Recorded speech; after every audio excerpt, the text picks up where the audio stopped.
Bonjour à tous et bienvenue sur la chaîne de Cody, la chaîne spéciale dédiée au coding pour les enfants de 6 à 18 ans. Aujourd'hui, je vais vous montrer un nouveau tutoriel. Allez, c'est parti.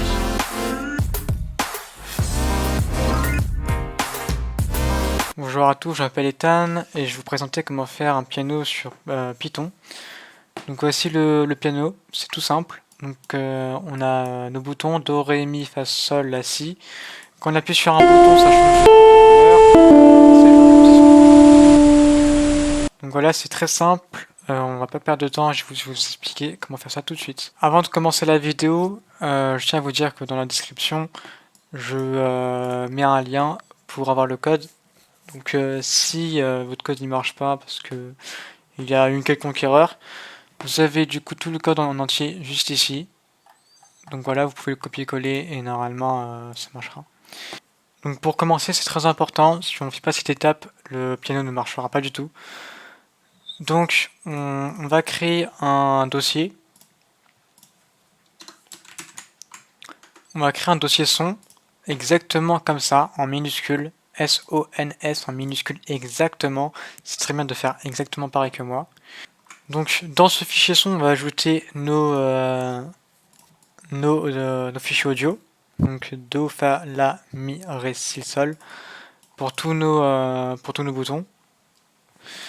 Et donc les fichiers audio sont dans la description. Donc je mettrai chaque fichier audio dans la description.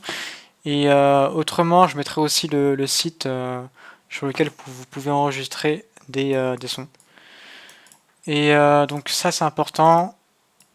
Et il faut exactement qu'il soit renommé comme ça, sinon ça ne marchera pas. Et donc du coup, ça on le mettra dans le fichier son.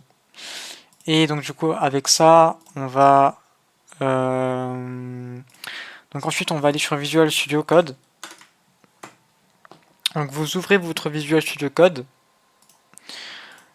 On va créer un nouveau texte, donc Now Text File.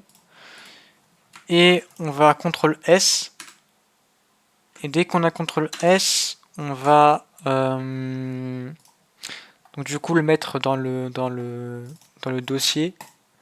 Enfin moi je l'ai mis dans un dossier tutoriel, voilà. Mais vous allez le mettre avec votre son dans un dossier. Et ce que vous allez faire, c'est que vous allez donc du coup le mettre écrire piano et oui, .py pour que ce soit enfin Python. Donc piano.py, on a du coup notre dossier piano, notre fichier piano pardon, donc notre fichier Python, et avec ça on a un dossier son dans lequel on a notre set fichiers audio. Donc normalement après ça ça devrait fonctionner.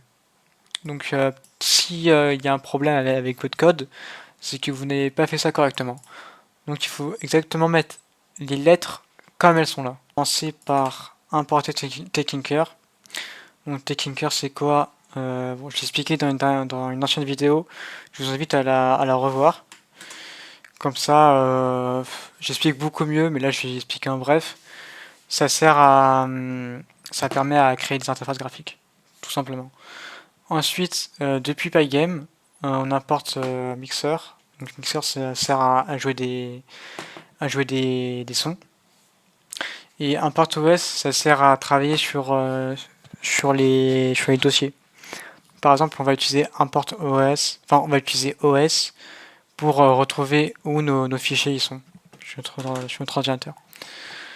Donc ensuite, on va mixer.init. Donc ça sert, c'est comme un bouton on et off. Donc là, ça va permettre de allumer nos sons en quelque sorte. C'est-à-dire que si je fais pas ça, j'aurai pas de son dans mon piano. Donc donc ça sert à allumer notre audio en fait. Donc ensuite, ça va permettre de savoir où notre fichier, enfin non, où le dossier de notre fichier se trouve. C'est-à-dire que là, notre fichier piano, on l'a mis dans un dossier. Donc moi, c'était dans le dossier tutoriel. Donc du coup, ça va prendre dans lequel de ce dossier notre piano il est. Alors, après on va créer un dictionnaire notes. Donc là, ce qu'on a fait avant, ça va servir juste ici. Donc pour chaque note, do, ré, mi, fa, sol, la, si, on a fait en sorte de retrouver le chemin dans lequel on a notre fichier. Donc en fait, en bref, ce que ça va servir, ça va retrouver où le fichier se trouve sur notre PC. Donc là, on a notre ordinateur. Et notre ordinateur, au début, il commence de ce PC, puis après du un des disques que vous avez, et après d'un autre dossier, Donc moi, c'est dans Stage Kodi, et après, c'est dans Tutoriel. Donc là, ça va permettre de savoir où notre fichier se trouve sur notre PC. Et donc là, euh, comment ça s'appelle? Donc là, en fait, il est en WAV, notre fichier. C'est l'extension, il est en WAV, ou il peut être en MP3 pour voir ce que c'est un audio aussi.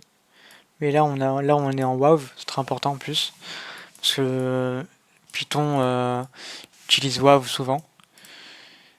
Et donc du coup, là, son, c'est pour dire que c'est dans le fichier son, la note. Donc ensuite, on a un autre dictionnaire, touche clavier et couleur. Donc là, c'est très simple. En fait, c'est à peu près la même chose que l'autre.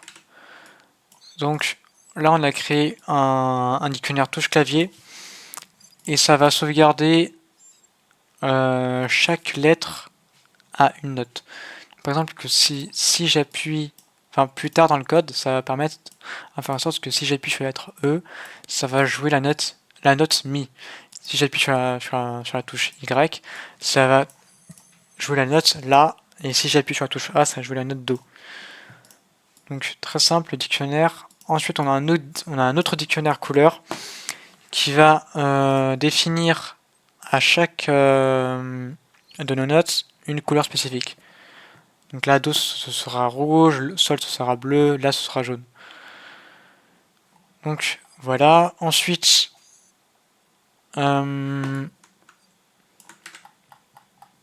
va arriver à la partie interface graphique. Donc root, c'est le nom de notre fenêtre. Donc tk.tk, c'est du coup takinter. Sauf que là, on l'a simplifié en tk. C'est une abréviation, en fait. Donc là, on crée notre fenêtre root. Le nom de la fenêtre, ce sera piano interactif. Et la taille de la fenêtre, ce sera de 600 à 300 pixels. Donc 600, c'est la largeur et 300, c'est la hauteur. Ensuite, on crée une frame, c'est une sorte de conteneur. Dans la frame, du coup, il y aura notre fenêtre. Et ensuite, on va centrer du coup la fenêtre, non, nos boutons au milieu de l'écran, à 30 pixels en fait. Donc 30 pixels de haut en bas, on va l'espacer. Après, on arrive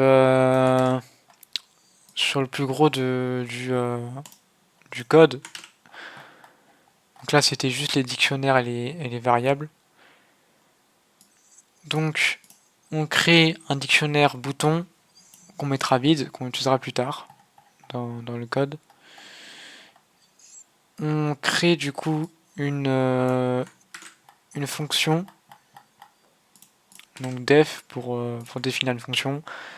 Note, c'est le nom de la fonction, et dans les paramètres, on met note pour qu'il récupère la note. Donc, ce que ça va servir, note est égal note.getNote. Enfin, pardon, son est égal note.getNote. Ça va récupérer le son que la note fait. Ensuite, si le son il existe, on va du coup jouer le son avec mixer.sound, ce qu'on a utilisé avant, enfin ce qu'on a introduit avant, au début, ce qu'on a import, et on va changer la couleur du bouton, donc en fonction de la note. If bouton, donc là on change la couleur de la note, et donc en fait, quand on va appuyer sur une des touches de notre clavier, donc par exemple si j'appuie sur E, ça va faire la note Mi, et donc du coup Mi ça va changer la couleur en vert, et au bout de quelques secondes ça va redevenir la couleur originale, donc ça va redevenir blanc. C'est ce que ces trois lignes font. Après, donc tac, for note une note. Donc là on parcourt nos notes, on crée nos boutons, la largeur et la hauteur dans notre frame. On les met en blanc et on définit nos notes. On récupère la fonction jouer note ici. Et on met on espace de on crée un écart entre les boutons en fait à partir de cette ligne et on va les bouger de droite à droite. Donc dans notre code on aura notre bouton Do et ça va être séparé de 5 pixels. À droite il y aura re, 5 pixels à droite il y aura mi, etc. etc. Juste là on crée une variable bouton note. Après ce qu'on va faire, donc là on arrive vers la fin du code, on crée une fonction, une nouvelle fonction. Ça va être très simple, donc ça c'est une fonction qui permet de récupérer l'event, donc de récupérer la touche qu'on appuie sur le clavier. Donc quand j'appuie sur une des touches du clavier, par exemple T, ça va récupérer T. Donc voilà, ça sert à ça. Donc if note, bah jouer la note. Donc si la note elle existe, bah on va faire cette fonction jouer note. Ensuite, là on arrive à la fin. Donc root.bind, donc root c'était quoi? Du coup c'était au début, c'était notre fenêtre. Et là, on fait en sorte que quand on appuie sur une des touches du clavier, ça va déclencher la fonction onKeyPress. Et donc du coup ça va récupérer la touche sur laquelle on appuie. Et root.mainLoop ça sert à afficher notre fenêtre. Et vu que là il y aura des interactions, donc quand on appuie sur le bouton, ça change de couleur, donc le bouton il change. Il y a plusieurs images, donc ça sert à ça sert à réinitialiser des images. Loop. Donc c'était la fin du code. Normalement, si vous avez tout bien fait, ça devrait marcher sans trop de problème. Donc je démarre le code. On a notre piano. Quand j'appuie sur une touche, et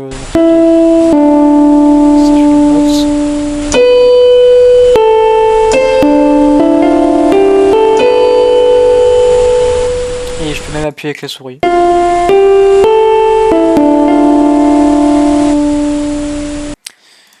Donc voilà, c'était tout. C'était un tutoriel assez court, mais c'est plutôt simple à faire. Donc, on se retrouve pour un nouveau tutoriel. Merci de m'avoir écouté et à bientôt.